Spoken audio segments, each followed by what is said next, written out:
Bismillahirrahmanirrahim. Assalamualaikum warahmatullahi wabarakatuh. Oke, untuk pertemuan SIM materi kedua ini kita lakukan dengan ini ya, melihat video penjelasan dulu.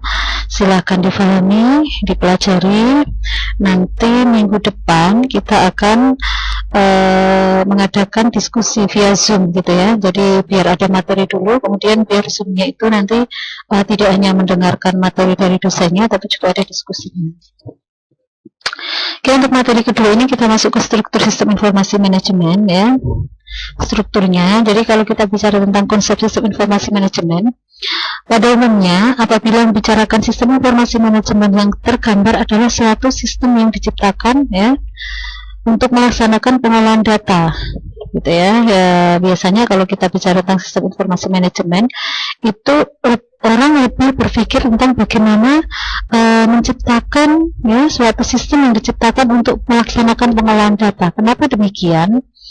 Minggu lalu sudah saya jelaskan bahwa informasi ini adalah kumpulan dari data yang telah diolah, dimanipulasi sedemikian rupa, diolah sampai menghasilkan informasi. Maka di sini ketika konsep dari sistem informasi manajemen sendiri ini adalah suatu sistem ya, kumpulan dari komponen ya yang diciptakan untuk melaksanakan pengolahan data ya, yang dimanfaatkan oleh suatu organisasi gitu. Jadi suatu organisasi memanfaatkan suatu ini ya, sistem untuk melakukan pengolahan data sehingga menghasilkan informasi. Ini adalah konsep dari sistem informasi manajemen. Informasi apa? Informasi yang terkait dengan manajemen suatu organisasi atau perusahaan. Kemudian pemanfaatan data di sini dapat berarti penunjang pada tugas-tugas rutin dari suatu organisasi atau perusahaan. Kemudian evaluasi terhadap keberlangsungan organisasi tersebut, dan termasuk di situ adalah pengambilan dari keputusan suatu organisasi atau perusahaan. Jadi saya ulangi ya, jadi konsep dari sistem informasi manajemen di sini adalah suatu sistem yang dibuat ya, yang diciptakan untuk melaksanakan pengolahan data. Ya, pengolahan data dari suatu organisasi. Data apa saja itu? Yaitu data tentang tugas-tugas rutin perusahaan. Kemudian evaluasi terhadap keberlangsungan perusahaan, dan termasuk di situ nanti adalah pengambilan keputusan dari suatu perusahaan.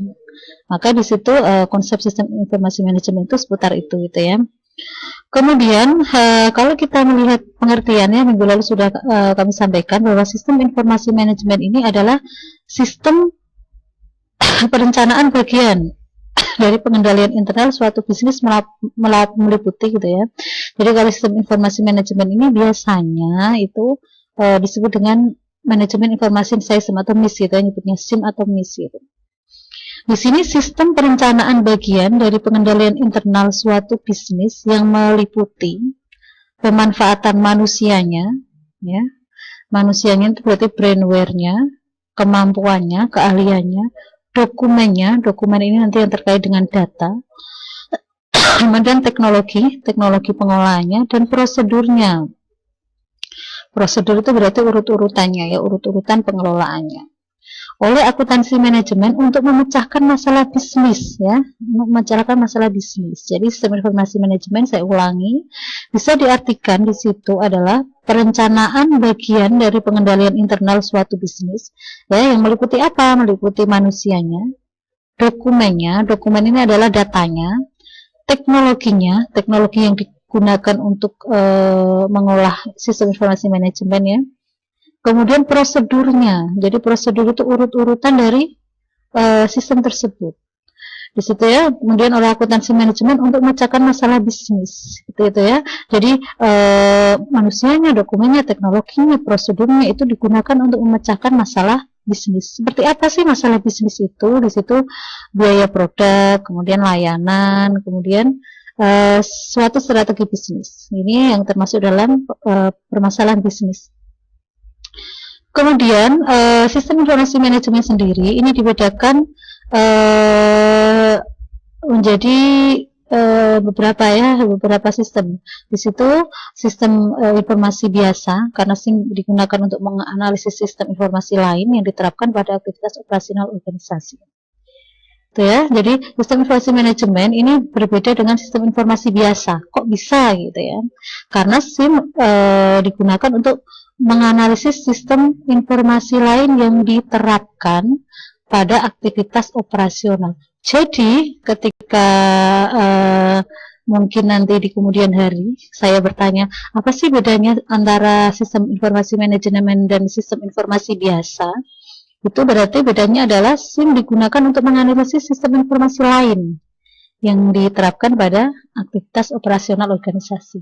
Jadi ya, sistem informasi manajemen ini adalah menganalisis sistem informasi lain. Sistem informasi biasa itu dianalisis oleh sistem informasi manajemen. Seperti itu.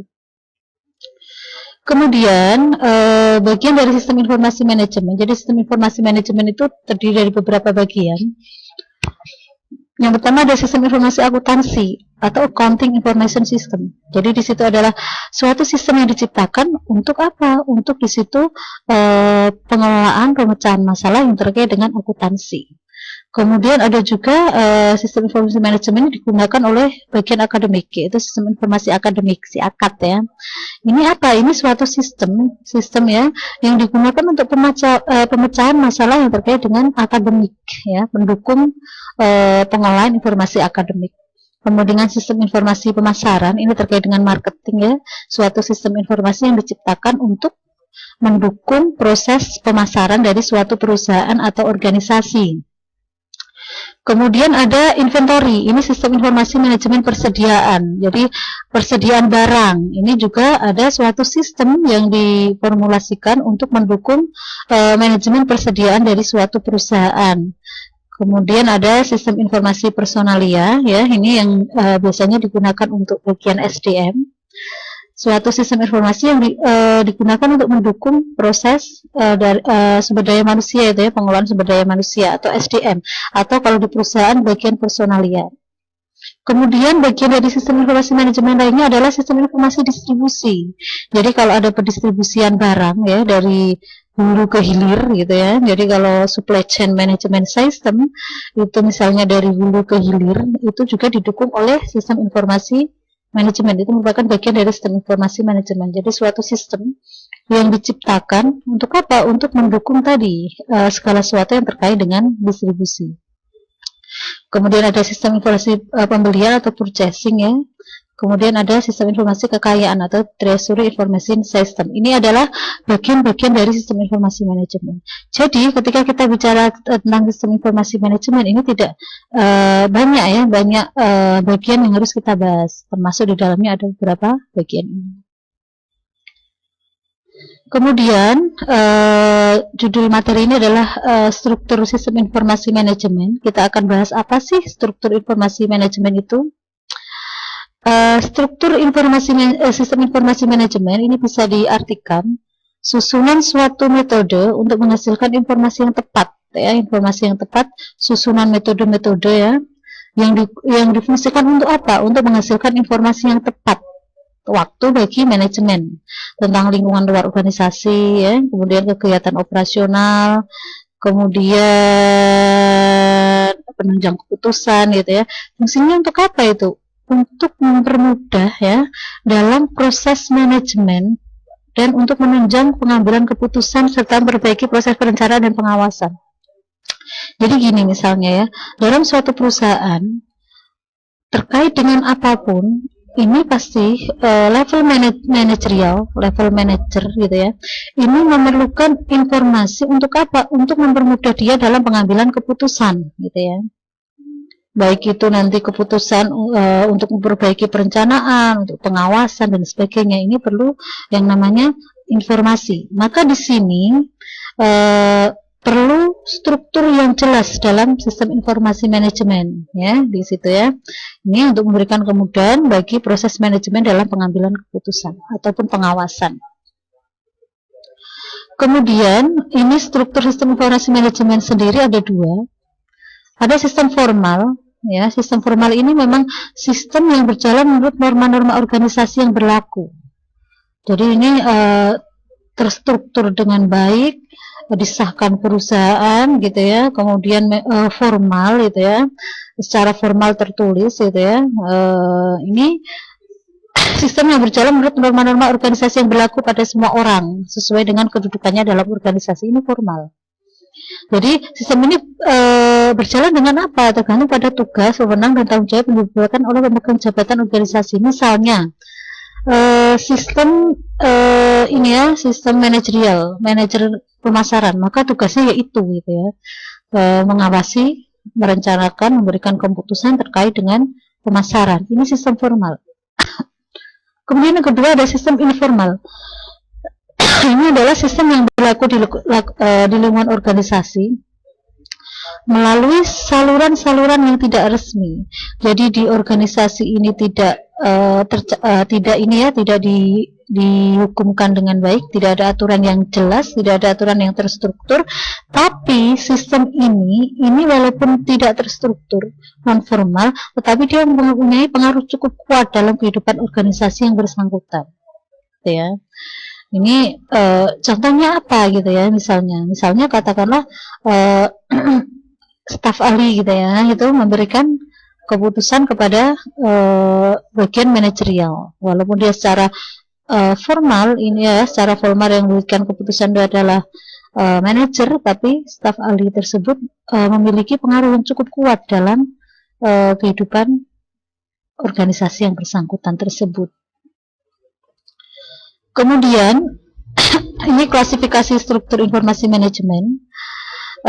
Jadi perencanaan formulasi terinci ya untuk mencapai suatu tujuan akhir tertentu adalah aktivitas manajemen yang disebut dengan perencanaan. Ya, perencanaan di situ bisa diartikan adalah yaitu ya formulasi terinci untuk mencapai suatu tujuan. Jadi klasifikasi sistem informasi manajemen itu ada 3. Yang pertama adalah perencanaan.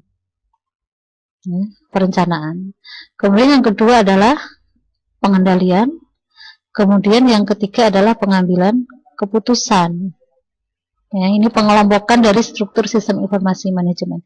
Kita ke yang pertama, perencanaan. Formulasi terinci untuk mencapai suatu tujuan akhir tertentu ya adalah aktivitas manajemen yang disebut dengan perencanaan ya. Suatu formulasi terinci yang digunakan untuk apa di situ ya? Untuk mencapai suatu tujuan akhir tertentu. Ini adalah perencanaan. Perencanaan ini mensyaratkan penetapan tujuan. Jadi dalam perencanaan itu harus ada penetapan tujuan. Ini ya, harus ada penetapan tujuan. Kemudian harus ada identifikasi metode. Ya, ini harus ada 2. Dalam suatu perencanaan harus ada penetapan tujuan. Tujuannya apa? Ini harus jelas. Kenapa? Karena perencanaan ini adalah formulasi terinci untuk mencapai tujuan tertentu. Jadi dibuat formulasi yang sangat rinci untuk mencapai tujuan tertentu. Ini adalah perencanaan. Ya, syaratnya perencanaan ada apa? Ada penetapan tujuan. Harus jelas tujuannya apa. Kalau kita merencanakan untuk katakanlah merekrut pegawai baru gitu, tujuannya apa gitu ya? Kenapa direncanakan ada perekrutan? Harus jelas tujuannya. Kemudian yang kedua adalah identifikasi metode tersebut untuk mencapai tujuan. Jadi metodenya apa untuk mencapai tujuan tersebut? Ini harus ada ketika dalam perencanaan.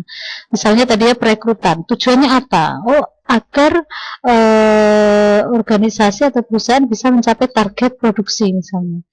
Metodenya apa gitu ya untuk perekrutan tersebut, ini harus jelas. Kemudian klasifikasi kedua adalah pengendalian.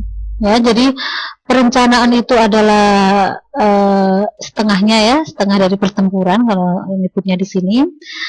Kemudian setelah rencana tersebut dibuat, ini harus diimplementasikan. Jadi rencana kalau tidak dibuat ini hanya sekedar rencana gitu ya, mimpi gitu ya. Bagaimana agar rencana tersebut bisa tereksekusi dengan baik? Maka harus ada proses implementasi. Ya, ada proses implementasi. Implementasi di sini ya, rencana tersebut harus diimplementasikan dan manajer serta pekerja harus memonitor. Nah, ini pengawasan. Jadi dalam implementasi perencanaan tadi harus ada pengendalian, gitu ya, dikendalikan. Siapa yang mengendalikan? Di situ manajer serta pekerja harus memonitor pelaksanaannya untuk memastikan rencana tersebut berjalan sesuai dengan mestinya. Gitu ya, termasuk nanti pengendalian apakah sesuai dengan tujuannya. Apakah metodenya sudah tepat? Ini pengendalian. Kemudian klasifikasi yang terakhir adalah pengambilan keputusan.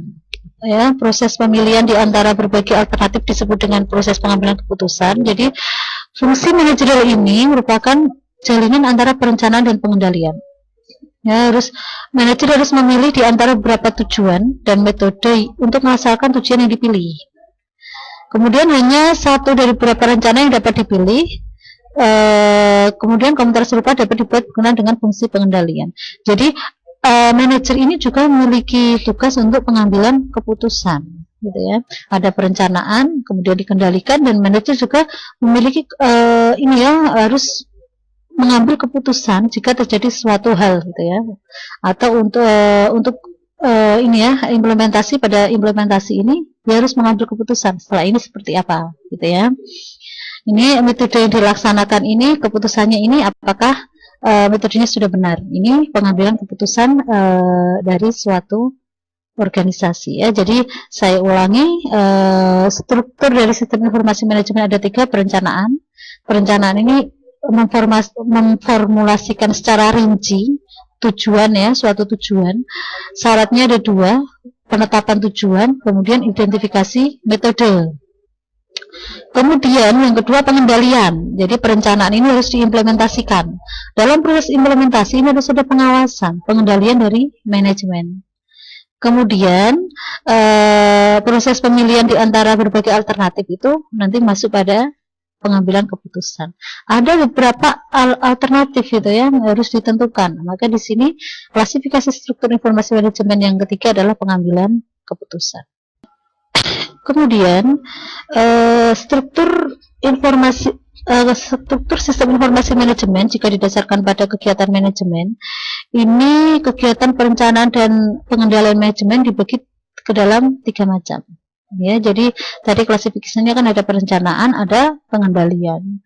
Kegiatan perencanaan dan pengendalian manajemen ini ada 3 macam. Yang pertama adalah kontrol operasional, pengawasan terhadap operasional. Kontrol manajemen, pengawasan terhadap manajemen, dan yang ketiga adalah perencanaan strategi. Ya, pengendalian operasional adalah proses penempatan agar kegiatan operasional dilaksanakan secara efektif dan efisien. Ya, kemudian pengendalian operasional menggunakan prosedur dan aturan keputusan yang telah ditentukan lebih dahulu dalam waktu yang relatif pendek. Ya, jadi ada 3 tadi, ya, dalam kegiatan perencanaan dan pengendalian ini dibagi atas 3: kontrol operasional, bagaimana mengawasi operasionalnya, kemudian kontrol manajemen, bagaimana mengawasi manajemennya. Jadi tidak hanya operasional saja yang diawasi, tapi manajerialnya juga ada kontrolnya. Kemudian yang ketiga di situ adalah perencanaan strategi. Strategi apa, ya, yang direncanakan untuk dalam suatu kegiatan bisnis. Kemudian dukungan pengolahan untuk pengendalian operasional terdiri dari, jadi pengendalian operasional itu ada pengolahan transaksi, ya. Jadi di operasional itu kan ada transaksinya, pengolahan laporan, pembuatan laporan, termasuk nanti pengolahan pertanyaan. Jadi jika ada suatu pertanyaan-pertanyaan yang terkait dengan pengelolaan. Ya.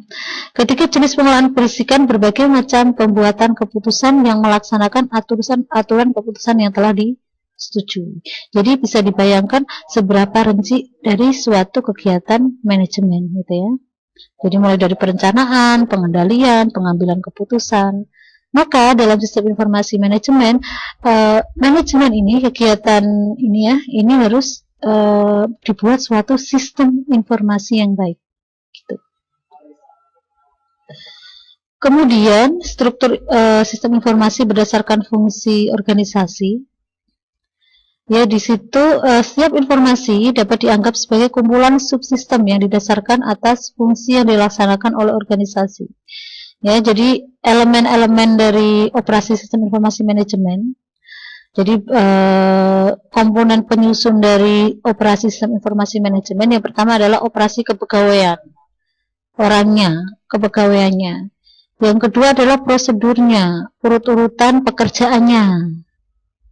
Ini, ya, ini komponen dari operasi sistem informasi manajemen. Operasi kepegawaiannya, prosedurnya, urut-urutan dari pekerjaannya. Kemudian database-nya, database digunakan untuk apa? Menyimpan data-data yang akan diolah menjadi informasi tadi. Ini adalah bagian dari komponen sistem informasi manajemen.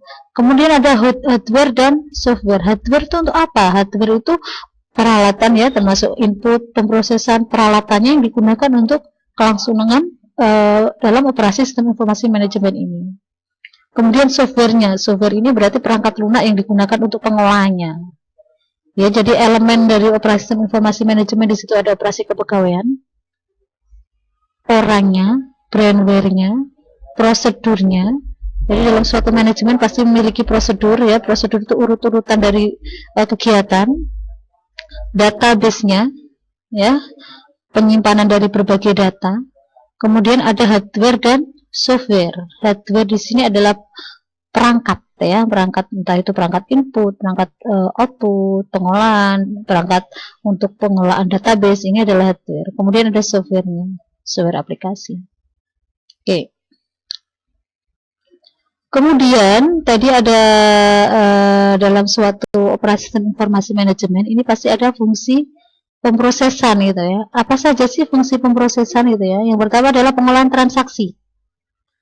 Jadi menghendaki dokumen untuk mengarahkan terjadinya transaksi. Transaksi itu apa aja? Pencatatan, ya, penegasan, hubungan transaksi yang memerlukan rekod-rekod untuk latar belakang informasi atau referensi. Ya, pengolahan transaksinya. Kemudian yang kedua adalah memelihara file master. File master.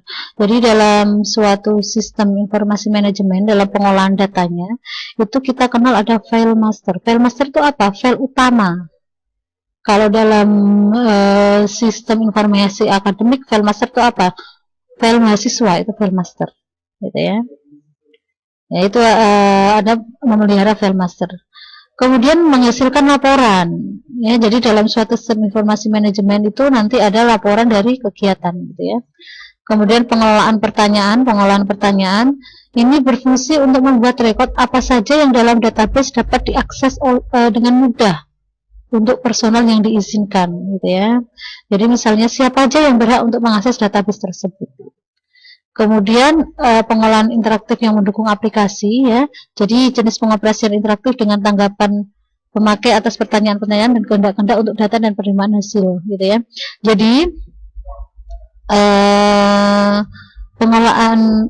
pengelolaan interaktif ini nanti dapat mempermudah brandware dalam mengelola sistem informasi manajemen. Oke ya, oke kita simpulkan. Jadi sebuah sistem informasi masa kini berbeda dengan model ini karena bagian-bagian yang tidak pasti dapat disesuaikan harga atau karena implementasinya ditampilkan atau dilaksanakan secara evolusioner daripada sekaligus, gitu ya. Kemudian di sini kesimpulan bisa dibaca, saya rangkum ya. Jadi sistem informasi manajemen ini lebih diartikan pada suatu sistem ya yang diciptakan untuk mendukung pengelolaan data ya, pengolahan data sampai nanti pengambilan keputusan. Ini sistem informasi manajemen. Tadi ya dari kesimpulan tadi itu ada struktur informasi manajemen ya diklasifikasikan menjadi 3, ada perencanaan, ada pengendalian, ada pengambilan keputusan ya, ada perencanaan, pengendalian, pengambilan keputusan. Mungkin ada yang bertanya, apa sih fungsi dari sistem informasi manajemen itu ya? Jadi sistem informasi manajemen ini nanti mendukung semua proses dalam suatu perusahaan ya, pengolahan datanya, sehingga nanti menghasilkan informasi. Untuk apa? Untuk pengambilan keputusan ya, untuk pengawasan, untuk pengendalian. Ini adalah sistem informasi manajemen. Kemudian di kesimpulan lagi saya ingatkan bahwa bagian-bagian dari sistem informasi manajemen ini banyak ya. Ada sistem informasi akuntansi ya, dan seterusnya, itu bisa dibaca.